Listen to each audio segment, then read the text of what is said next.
అని కేటీఆర్ ఆరోపించారు.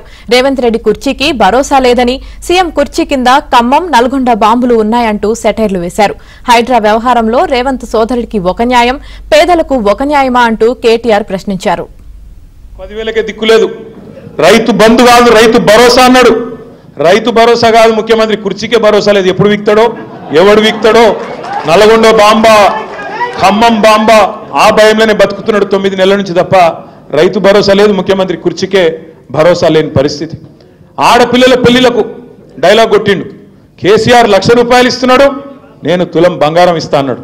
మరి నేను అడుగుతా ఉన్న ముఖ్యమంత్రి గారు, బతుకమ్మ పండుగ వస్తున్నది, ఇంకొక 10 రోజుల్లో బతుకమ్మ పండుగ వస్తున్నది. నీకు నిజంగా ఆడబిడ్డల మీద ప్రేమ ఉంటే ఇప్పటికే 4-5 లక్షల పెళ్లిళ్ళు అయినాయి నీ ప్రభుత్వం వచ్చినాక 9 నెలల్లో.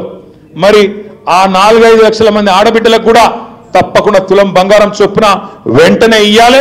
దాంతోపాటు ఈ పథకం కూడా వెంటనే ప్రారంభించాలని చెప్పి కూడా నేను డిమాండ్ చేస్తా ఉన్నా. ఆ కథ కూడా చెప్తా ఒక్క నిమిషం. అయితే ఆ దుర్గం చెరువు FTL పరిధిలో తిరుపతి రెడ్డి ఇల్లు కూడా ఉన్నది. తిరుపతి రెడ్డికేమో ఆయన ఇల్లు ముట్టుకోవాలంటే ఆ చుట్టూ పోలీసు వాళ్ళు రక్షణ, ఆయనకు మొత్తం అంగరక్షణ, చుట్టూ మంది, బల్గం, అర్ధబలం, అంగబలం అన్నీ ఉన్నాయి. తిరుపతి రెడ్డి ముట్టాలంటే మరి అధికారి ఉంటాడా? ఊస్టైపోతాడు కదా. అందుకే తిరుపతి రెడ్డి ముట్టరు. ఏం చేస్తారు తిరుపతి రెడ్డికి? అన్నా నీకు నోటీస్ ఇస్తున్నా, నీ దగ్గరికి కూడా రాను, ఇయ్యకపోతే వాళ్ళు తిడుతురు TRS వాళ్ళు, కాబట్టి నీకు నోటీస్ ఇస్తా, నువ్వు కోర్టుకు పో, నువ్వు పోయి తెచ్చుకో, ఏదో ఒకటి కింద మీద పడి ఒక ఆయుధం తెచ్చుకో, దాన్ని పెట్టుకొని నేను ముట్టా అని చెప్తారు.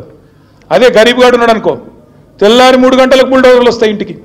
పిల్లగాళ్ళకి వెళ్ళి మేము పుస్తకాలు తీసుకుంటాం సార్, మేము బడికోవాలంటే దయ ఉండదు. ఆడోళ్ళు మేమరే అన్నం ఉడకబెట్టిన మరి అయ్యా పక్క తీసుకుంటాం, బియ్యం పక్కకు తీసుకుంటామంటే దయ ఉండదు. గరీబోళ్ళు చెప్పులు కుట్టుకునే దుకాణాలు ఉంటే వాళ్ళని తీసుకెళ్ళి రోడ్డు మీద పడేస్తారు, బిల్డింగ్లు నిర్దాక్షిణ్యంగా కూలగొడతారు. అదే తిరుపతి రెడ్డికి ఒక న్యాయం పెద్దోనికి, పేదవానికేమో బుల్డోజర్లతోని, అది కూడా కోర్టు పని చేయని శనివారం ఆదివారం వచ్చి సాయంత్రం పూట పొద్దున పూట వచ్చి కూలగొట్టి నిర్దాక్షిణ్యంగా రోడ్ల మీద పడేస్తూ ఉన్నారు.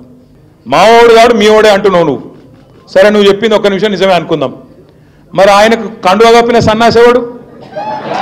శేర్లింగంపల్లి ఎమ్మెల్యేకు కండువా కప్పిన సన్నాసి వెధవ ఎవడు?